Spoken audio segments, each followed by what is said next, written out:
विद्यार्थियों को नमस्कार। और हम जो है संसद के बारे में पढ़ रहे थे और पिछले वीडियो में हमने जो है संसद का अर्थ और हमने इसका स्वरूप देखा था। और आज हम पढ़ेंगे संसद का गठन एवं संरचना। देखो, हमारे एग्ज़ाम में एक प्रश्न आता है 4 या 6 अंक में कि संसद के गठन को समझाइए। संसद के गठन की प्रक्रिया को समझाइए। इस प्रकार से हमारे एग्ज़ाम में प्रश्न आता है। तो यहाँ हमें क्या समझेंगे? संसद का गठन, क्योंकि इस प्रकार का प्रश्न जो हमारे एग्ज़ाम में अक्सर पूछा जाता है। और पिछले एग्ज़ाम में ये प्रश्न आ भी चुका है कि संसद के द्वारा कानून बनाने की प्रक्रिया को समझाइए। तो संसद के द्वारा कानून बनाने की जो प्रक्रिया है, इस प्रकार का प्रश्न हमारे 2018 के बोर्ड एग्ज़ाम में प्रश्न आ चुका है। तो संसद कानून किस प्रकार से बनाती हैं, इस प्रकार की प्रक्रिया हमसे एग्जामिनर पूछ चुका। तो इस बार जो है आपके ये प्रश्न आ सकता है कि संसद के गठन की प्रक्रिया को समझाइए। तो प्यारे विद्यार्थियों, अब आप जो है अपनी कॉपी और पेन लेकर के बैठ जाइए और जैसे जैसे मैं आपको संसद के निर्माण की प्रक्रिया को समझाऊं, आप अपनी कॉपी में जो है इन बातों को नोट करते हुए चलें। कुछ विद्यार्थी कह रहे थे कि सर थोड़ा धीरे बोलते हैं या स्पीड धीरे है। तो स्पीड यदि धीरे है तो आप ऐसे करना कि तुम्हारे मोबाइल के जिस मोबाइल में तुम ये वीडियो देख रहे हो, उस मोबाइल के कॉर्नर में इस प्रकार का एक आई बटन है। आप इस आई बटन को क्लिक करके और स्पीड को बढ़ा सकते हैं, ठीक है, यदि स्पीड धीरे है तो। चलो आगे देखते हैं। तो अब हम क्या करेंगे कि जो संसद है, मैंने आपको बताया था कि हमारे यहाँ केंद्र सरकार के अंदर सरकार के 3 अंग होते हैं, जिनमें हमने आपको बताया था कि ये हमारी सरकार, मैं बात कर रहा हूँ संघ सरकार की, और संघ सरकार में जो है सरकार के 3 अंग हैं। एक विधायिका, ये मैंने आपको पिछली वीडियो में पढ़ा दिया था। दूसरा कार्यपालिका और तीसरा न्यायपालिका। और हमारे भारत में जो है इसे हम क्या कहते हैं? संसद कहते हैं, क्योंकि अलग अलग देशों में इसके अलग अलग नाम है। और हमारे भारत में इसको क्या कहते हैं? संसद। और हम क्या पढ़ेंगे? संसद के निर्माण की प्रक्रिया या संसद के गठन की प्रक्रिया या संसद की संरचना के बारे में पढ़ेंगे, ठीक है। तो अब आपके समझ में आ गया होगा कि आज हम क्या पढ़ने वाले हैं। और ये बहुत ही मोस्ट इम्पोर्टेंट क्वेश्चन आपके एग्ज़ाम में आ सकता है, बहुत ही इम्पोर्टेंट प्रश्न है। तो देखिए, संसद के निर्माण की प्रक्रिया को या संसद के गठन की प्रक्रिया को जो है हम कुछ बिंदुओं के माध्यम से सीखेंगे। यानी आप 12 से 15 बिंदु लेकर के बिंदुओं के माध्यम से जो है इसकी संरचना या गठन को समझाएंगे। कितने बिंदुओं के माध्यम से? हम 12 से 15 बिंदु लेकर के और हम जो है संसद के गठन को समझाएंगे। तो आप ये 12 से जो 15 बिंदु हम पढ़ेंगे, आप प्रत्येक बिंदु को ध्यान से सुने, ध्यान से इसको पढ़ें और अपनी कॉपी में नोट करें। और जो प्रक्रिया संसद के गठन की है, वही प्रक्रिया जो है लोकसभा के गठन की है और वही प्रक्रिया आपके राज्यसभा के गठन की है। यदि आपको संसद के गठन की प्रक्रिया समझ में आ गई तो आप लोकसभा और राज्यसभा के गठन की प्रक्रिया को भी आसानी से कर सकते हैं, क्योंकि एग्जामिनर आपको जो है संसद ना दे करके और वहाँ लोकसभा और राज्यसभा भी दे सकता है। देखो, सबसे पहला बिंदु हम लेंगे यहाँ परिचय। यानी हम सबसे पहले क्या बताएंगे? परिचय। किसका परिचय? संसद का। तो हम यहाँ क्या लिखेंगे कि ये जो संसद है, ये जो संसद है ये सरकार का प्रथम अंग है, ठीक है।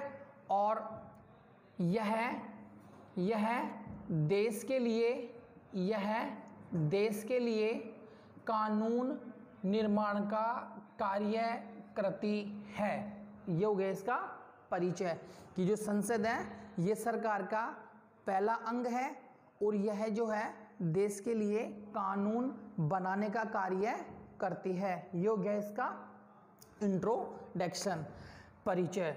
इसके बाद में हम दूसरा बिंदु लेंगे परिचय के बाद में, संवैधानिक उल्लेख यानी संसद का हमारे संविधान में कहाँ उल्लेख किया गया है। उल्लेख यानी हमारे भारत के संविधान के किस अनुच्छेद में संसद का उल्लेख है। तो आप याद रखना, आप लिखना है इसके अंदर कि हमारे भारत के संविधान के अनुच्छेद 79 में संसद का उल्लेख किया गया है। और 79 में क्या लिखा हुआ है कि भारत में एक संसद होगी, भारत में एक संसद होगी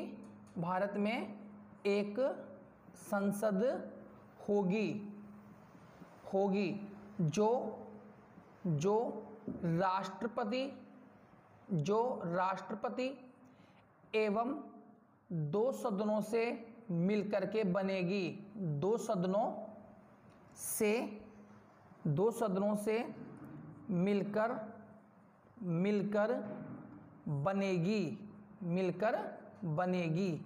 तो इस प्रकार ये जो शब्द है, ये जो पद है, ये 79 अनुच्छेद में लिखा हुआ है कि भारत में एक संसद होगी जो 2 सदनों से मिलकर के बनेगी, जिनका नाम, अब ये जो 2 सदन होंगे उनका नाम क्या होगा, जिनका नाम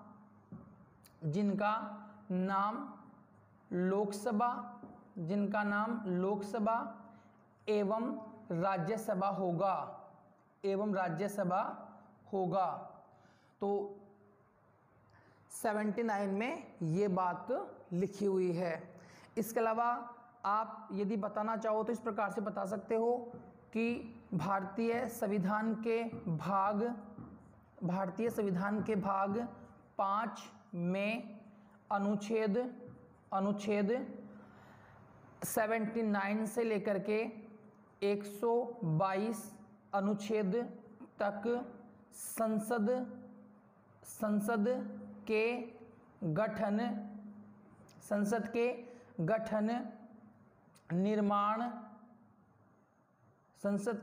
गठन निर्माण कार्य शक्तियों का उल्लेख किया गया है।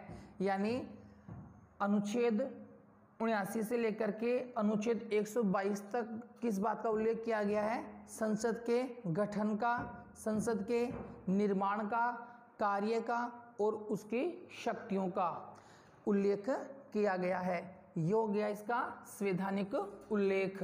तो संवैधानिक उल्लेख में आप क्या लिखेंगे कि भारतीय संविधान के भाग 5 में अनुच्छेद 79 से लेकर के 122 अनुच्छेद तक जो है संसद के गठन, निर्माण, कार्य एवं शक्तियों का उल्लेख किया गया है। और फिर आप लिखना कि अनुच्छेद 79 में लिखा गया है कि भारत संघ के लिए एक संसद होगी जो राष्ट्रपति एवं 2 सदनों से मिलकर बनेगी, जिनका नाम लोकसभा एवं राज्यसभा होगा। तो ये है संवैधानिक उल्लेख। और तीसरा जो बिंदु है वो आप लिखना इसके अंदर, संसद के अंग।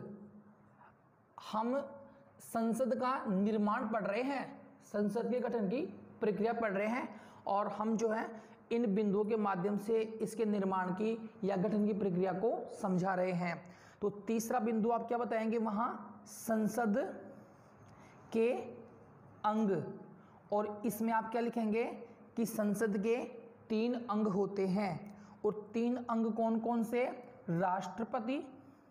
राष्ट्रपति, नंबर 2 राज्यसभा, नंबर 2 राज्यसभा और नंबर 3 लोकसभा।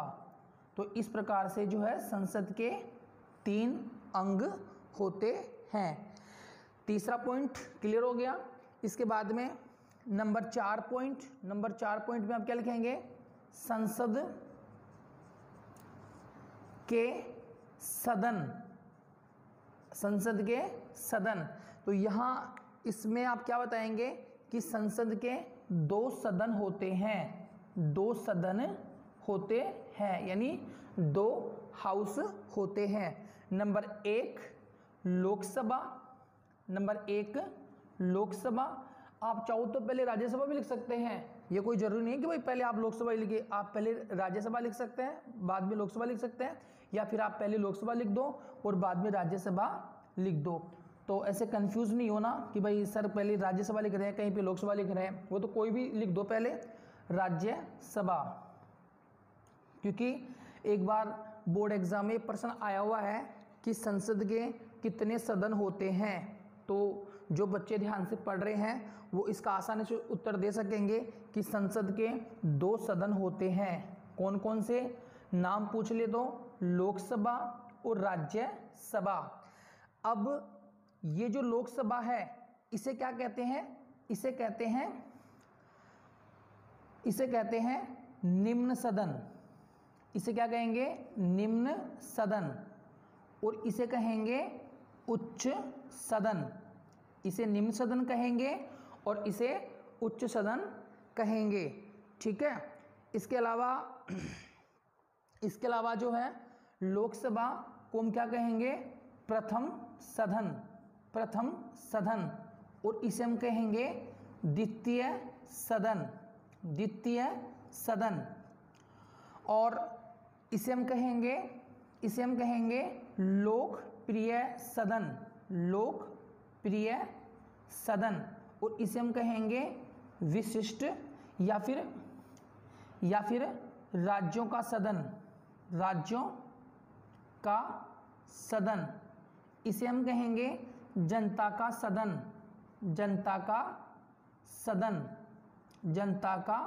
सदन। और इसे हम कहेंगे विशिष्ट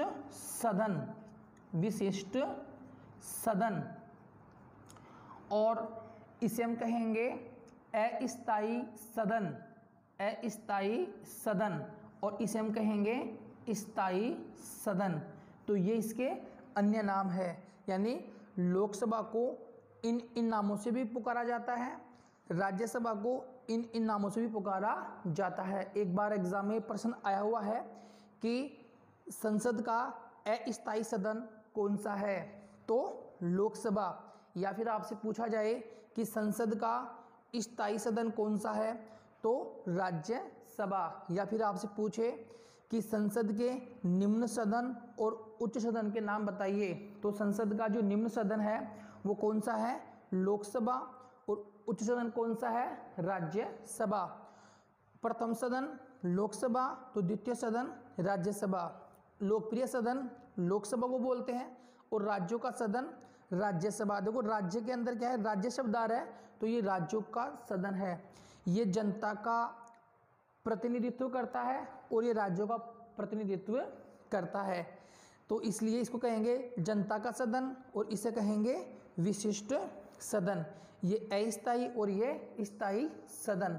तो हमने 4 बिंदु समझे। इसके बाद में आगे हम बात करेंगे इसके गठन की प्रक्रिया में। नंबर 4 बिंदु हो चुके, अब नंबर 5 अगला जो बिंदु है संसद के निर्माण की प्रक्रिया में, वो है आपके कौन सा? नंबर 5। और नंबर 5 आप अपनी कॉपी में भी नोट करते चलो साथ के साथ में। और यदि आप कॉपी में नोट नहीं कर रहे हैं, पहले सुन रहे हैं बाद में नोट करेंगे, तो आप ध्यान से सुने और इसको समझने का प्रयास करें। सदन हो गए, अब सदन के बाद में अपन क्या बताएंगे? संख्या, सदस्य संख्या। अब सदस्य संख्या का यहाँ मतलब है कि ये जो लोकसभा है, हमारी संसद में जो लोकसभा है, इस लोकसभा में कितने सदस्य होंगे और हमारी जो राज्यसभा है, इस राज्यसभा में कितने सदस्य होंगे, यानी सदस्यों की संख्या क्या होगी। तो देखिए इस बिंदु में आप क्या बताएंगे कि आप सदस्य संख्या लिख लेना और उसके बाद में लिखना लोकसभा, और यहाँ लिखना कि लोकसभा में अधिकतम 552 सदस्य हो सकते हैं, लेकिन वर्तमान में लोकसभा में 545 सदस्य हैं, 45 सदस्य हैं। अब आप सोच रहे होंगे कि अधिकतम 552 हो सकते हैं और वर्तमान में 545 ही हैं, तो ये जो 7 सदस्य है ये कहाँ गए भाई, 7 सदस्य ये कहाँ गए।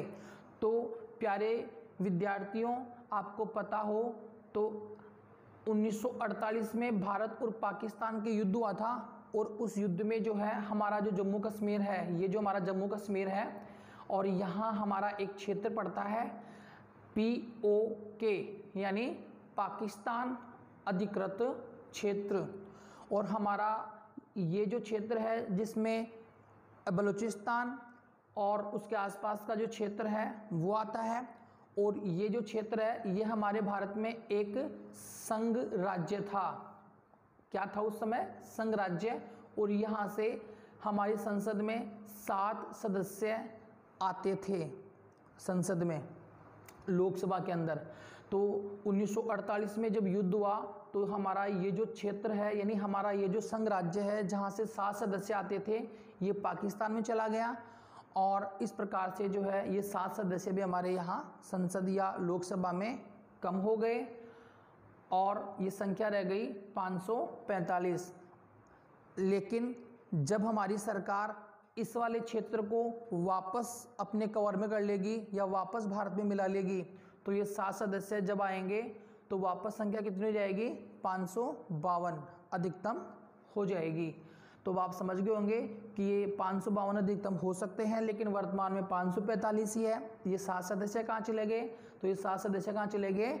हमारे POK के क्षेत्र में चले गए। ठीक है, तो यदि सदस्य संख्या आपसे पूछे तो आप क्या बताएंगे कि लोकसभा में अधिकतम सदस्य 552 हो सकते हैं।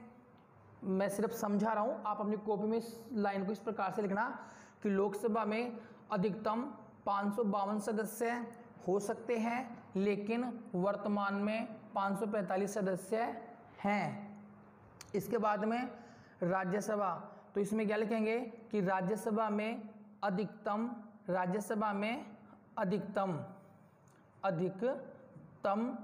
250 सदस्य हो सकते हैं, लेकिन वर्तमान में जो है कितने सदस्य हैं? 245। अब तुम सोच रहे होंगे कि 5 सदस्य कम क्यों? तो ये 5 सदस्य भी कहाँ चले गए? इस POK के क्षेत्र में चले गए। यानी हमारा ये जो संघ राज्य है ये कहाँ चला गया? वर्तमान में कहाँ है?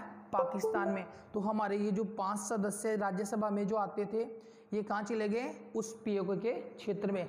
और जब हमारी भारत सरकार इसको वापस अपने कब्जे में कर लेगी या अपने अधिकार में ले लेगी, तो ये 5 सदस्य जब आ जाएंगे तो संख्या कितनी हो जाएगी? 250। वर्तमान में कितनी है? 245। तो ये हो गई संख्या की बात।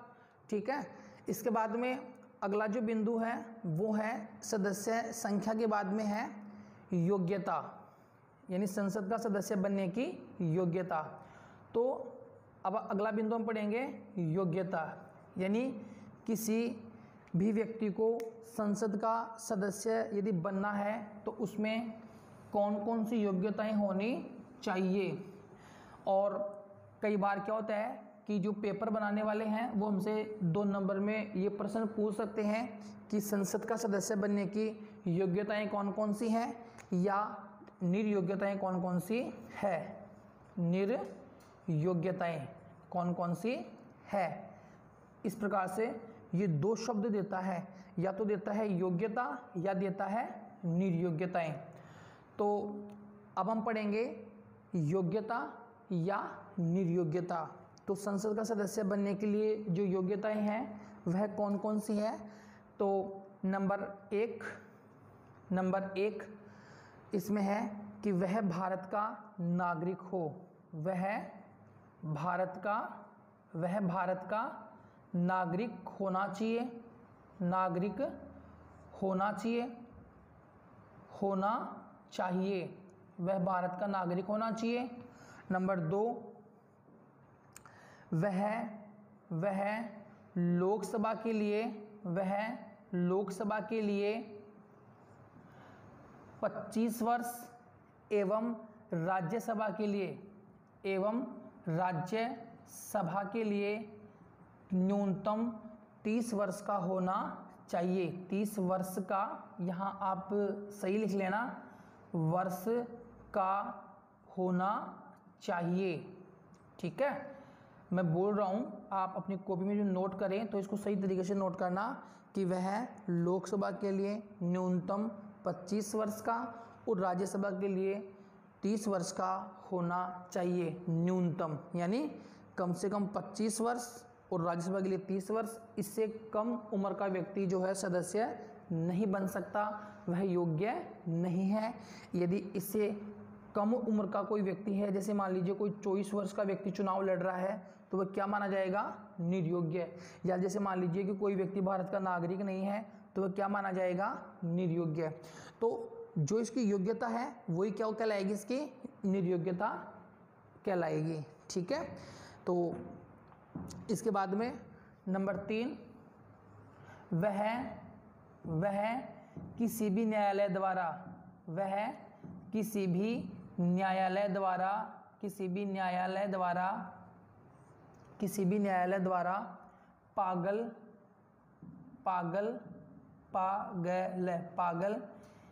एवं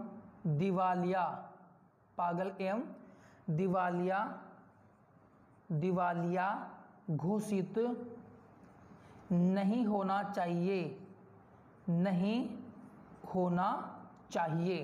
ठीक है, यानी जो भी व्यक्ति संसद का सदस्य या संसद का चुनाव लड़ रहा है, लोकसभा या राज्यसभा का, तो वह व्यक्ति किसी भी न्यायालय के द्वारा पागल या दिवालिया घोषित नहीं होना चाहिए।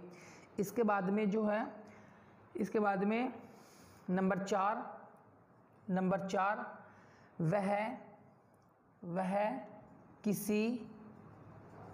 किसी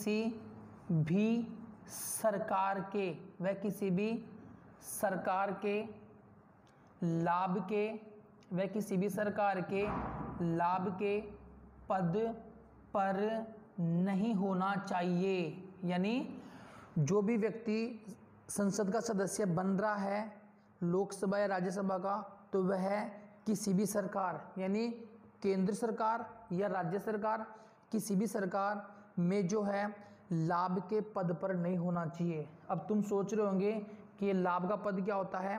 तो यहाँ लाभ का जो पद है, इसका अर्थ है कि वह सरकार से यदि कोई व्यक्ति वेतन प्राप्त कर रहा है, यदि कोई व्यक्ति जो है सरकार से वेतन प्राप्त करता है, तो वह पद क्या माना जाएगा? लाभ का पद माना जाता है। अब तुम सोच रहे होंगे कि सर राष्ट्रपति, उपराष्ट्रपति और प्रधानमंत्री और जो मंत्री हैं, ये भी तो सरकार से वेतन प्राप्त करते हैं, तो क्या ये लाभ का पद है? तो प्यारे विद्यार्थियों, मैं आपको पहले बता चुका हूँ कि राष्ट्रपति, उपराष्ट्रपति, प्रधानमंत्री या इसकी जो मंत्री परिषद है ये, या फिर राज्यों के जो मुख्यमंत्री हैं, राज्यों में जो मंत्री हैं, या राज्य के अंदर जो राज्यपाल हैं, ये लाभ के पद के दायरे में नहीं आते। इसके अलावा जो सरकारी कर्मचारी हैं या प्रशासनिक जो अधिकारी हैं या हमारे जो सरकारी कर्मचारी हैं, वो लाभ के पद के दायरे में आते हैं। तो ऐसा व्यक्ति, वह व्यक्ति जो किसी भी सरकार के लाभ के पद पर यदि है, तो वह व्यक्ति क्या माना जाएगा? निर्योग्य, यानी लाभ के पद पर नहीं होना चाहिए। इसके अलावा आप यदि योग्यता में तो आप 4 योग्यता लिख देना, कोई दिक्कत नहीं है। यदि आपसे केवल योग्यता पूछ रहा है तो आप 4 योग्यता इसके अंदर लिख सकते हो। लेकिन यदि आपसे निर्योग्यता पूछ रहा है तो निर्योग्यता के अंदर आप एक बिंदु और लिखेंगे कि वह दल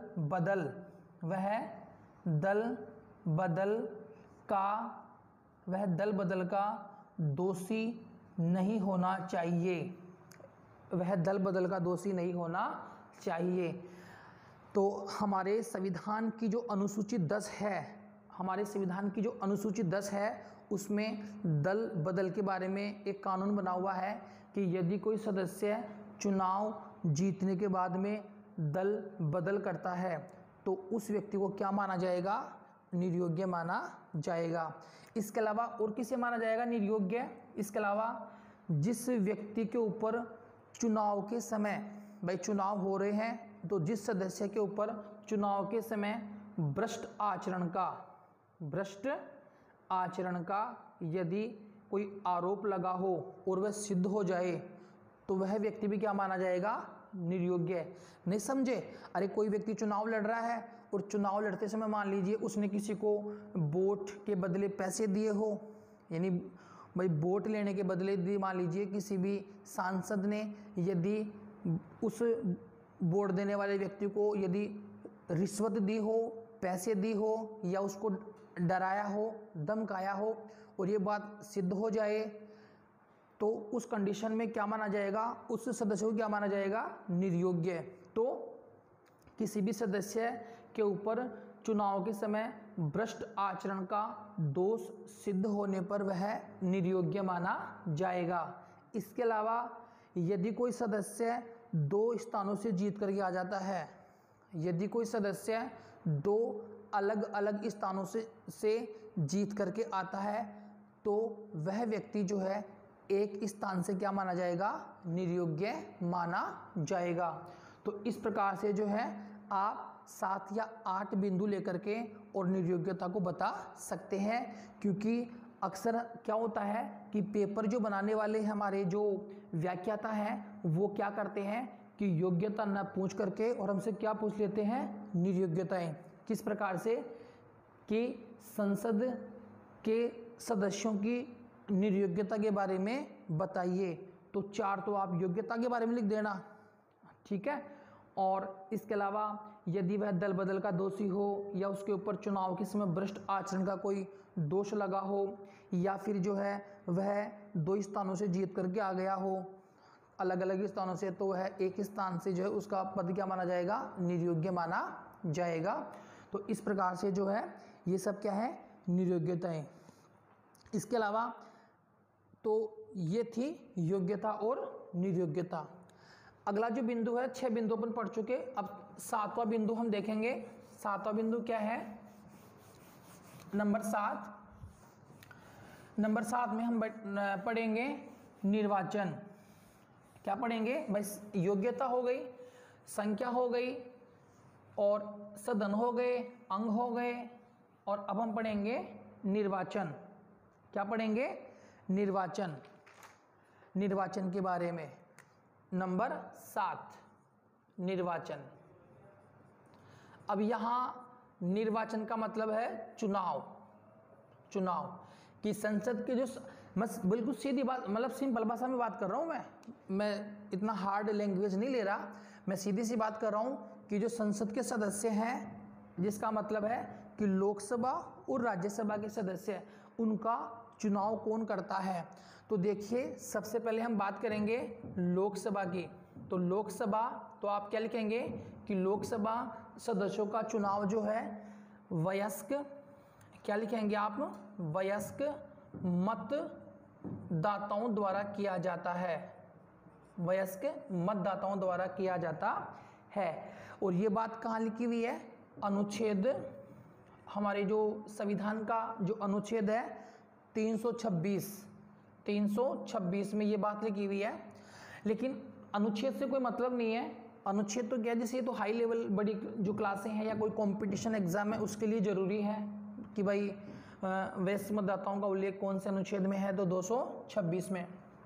आपको तो क्या लिखना है, देखो नंबर 7 पॉइंट डालना है और तुम्हें लिखना है निर्वाचन या चुनाव, और उसमें क्या लिखना है कि लोकसभा सदस्यों का चुनाव भारत के वयस्क मतदाताओं द्वारा किया जाता है।